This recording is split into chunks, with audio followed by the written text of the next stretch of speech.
Hello, everybody. Welcome to Galaxy Brains, where that is not the one actual nice day of spring. It is a supercell thunderstorm, terrifying your children and pets as it knocks out your satellite just as the St. Louis Battlehawks are about to kick their fifth field goal to take a fourth quarter lead on the Seattle Sea Dragons, Denny, in the XFL semifinals. It's a big game, and I just wanted to see the end of it.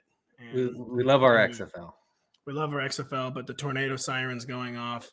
And spring, as always, is a myth, Denny. That's the real problem. It is. Spring, yes. Spring is a toxic myth full of wonder and creation, and yet it just rains the whole time. And speaking of toxic myths, Denny, Russell Wilson is coming off a horrible 2022, nearly a career ruiner. He's trying to salvage things in 2023. And it's beginning with NBC Denver's Mike Klis reporting that Wilson is, quote, amongst the first to arrive for the Broncos' first day of offseason work. So in theory, it sounds good. Russ recommitted, was working harder than ever, except for, this has kind of always been Russ's shtick, Denny, where it's like, the beat writers was like, for some reason, Russ showed up to every day of offseason practice at 1:30 a.m.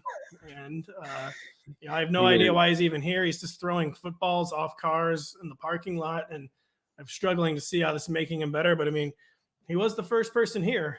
It's like every offseason report on Russell Wilson, and it worked for a while, but it seems like it has stopped working, Denny. And I think that maybe there was one innovation in particular that maybe Russ should adopt this offseason. Yeah, I think that he should look into, and Sean Payton, his new head coach, should really advocate for Russell Wilson actually sleeping, instead of showing up in the middle of the night to the team's headquarters.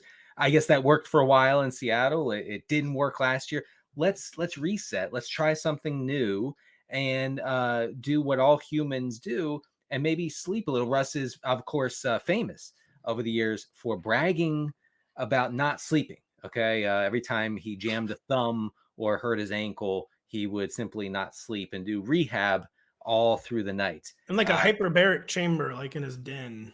And this is extremely, of course, unhealthy. And Sean Payton, I think, could use a quarterback who sleeps at night. Who does sleep at night? We looked into this and we found this before the show. Jarrett Stidham sleeps at night. Wow, that's like a game changer in their quarterback battle, which, make no mistake, it is a quarterback battle. Sean Payton truly loathes Russell Wilson. And it is just surprising with Russell Wilson, who he seems so much like a crypto guy, like a crypto bro. We know crypto guys, some of our favorite people, like to tweet about their sleep stacks. Oh, yeah. Where it's like, I sleep in this $10,000 mattress that doesn't actually seem different at all from a normal mattress. I take 4 vitamins and supplements that have been studied extensively since 1922 and shown to have absolutely no benefit whatsoever on your sleep, but I still take them anyway. And they go through, and Russ's sleep stack is that he just doesn't sleep, and it's not working anymore.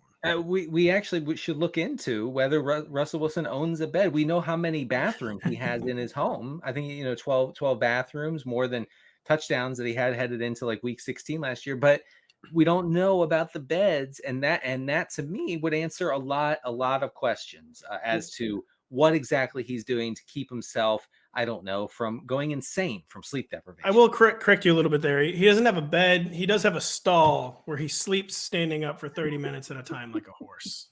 And he sleeps standing. And he has a Bronco. It was kind of a Bronco thing, like a Broncos Country Let's Ride, where every 4 hours he sleeps standing up for 30 minutes. It hasn't worked out. No. Denny, something that they're hoping is working out is in Houston with their backup quarterback. What are they telling us about Case Keenum? Yeah, they do hope that Case Keenum works out as a tried and true veteran backup quarterback for whomever they draft in the upcoming NFL draft.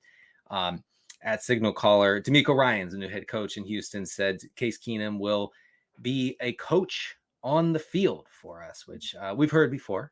We've heard this about Brian Hoyer say, where, Brian Hoyer, he signed with the Raiders to be a coach on the field for Jimmy Garoppolo, who needs a coach on the field, apparently, after so many years in the league. But here's what Case Keenum could also be for the Houston Texans this year.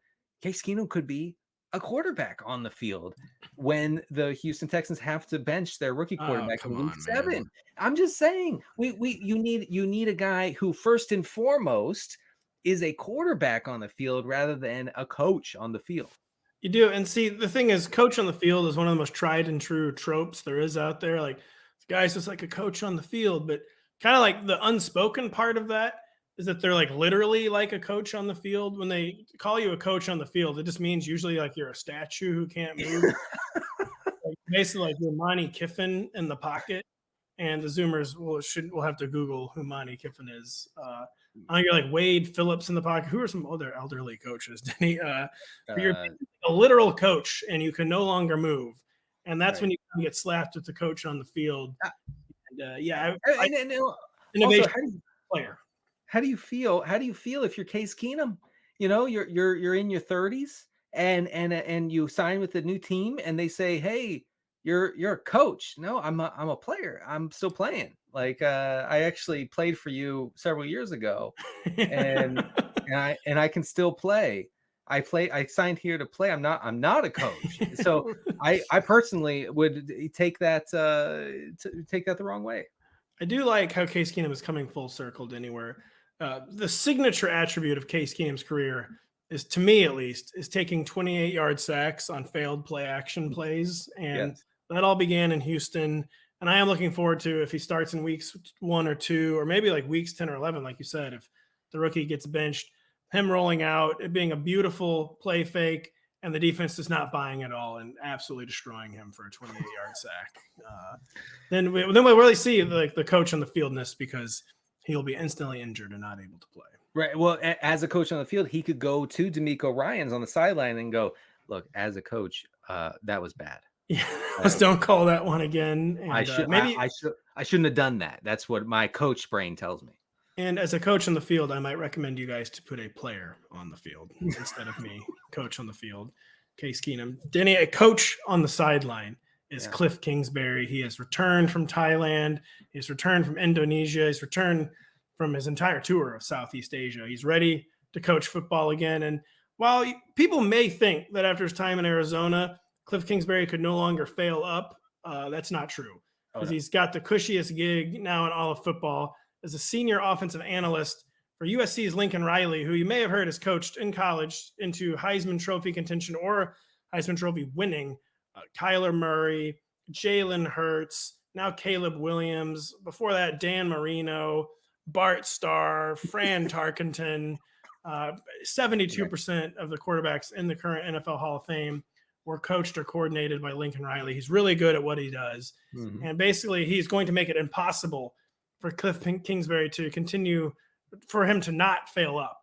Because even the Kliff Kingsbury, the guy, went 5-7, 6-6 with Pat Mahomes at Texas Tech. You may think we've seen all there is. No. We haven't. He's back. He's back. He's backer than ever, Denny. So as an NFL head coach, you can't fail up anymore. And so Kliff Kingsbury was in the awkward position as the Cardinals head coach of having nowhere to fail, except for down. You fail down in that spot. So we have to credit him here at Galaxy Brains. We want to credit you, Kliff. I know you're a big fan of the show, for getting in on the bottom floor, okay, of a program. And buddy, you are about to fail up so hard. You're on your way to replacing Bill Belichick as the New England Patriots head coach in 2027. Mark my words. And this is where it starts. And Kliff knows that. Kliff knows what he's doing. Kliff has always known what he's doing. And as we've talked about off air, no one does the process better than Kliff. No. I mean, literally recruiting and coaching Patrick Mahomes, amazing process. Yeah. Getting an NFL job with a really, really good number 1 overall pick in Kyler Murray, amazing process. Going to, as a limited athlete, going to Texas Tech in college when it was the premier place to be for a quarterback, amazing process. The results, though, not the same as the process. We are still waiting for some results, but the process remains good, and that's why Kliff is once again in position to be an NFL head coach. It's just a matter of time, baby. The man literally went 500 with Patrick Mahomes in the Big 12. It was get you banned for life?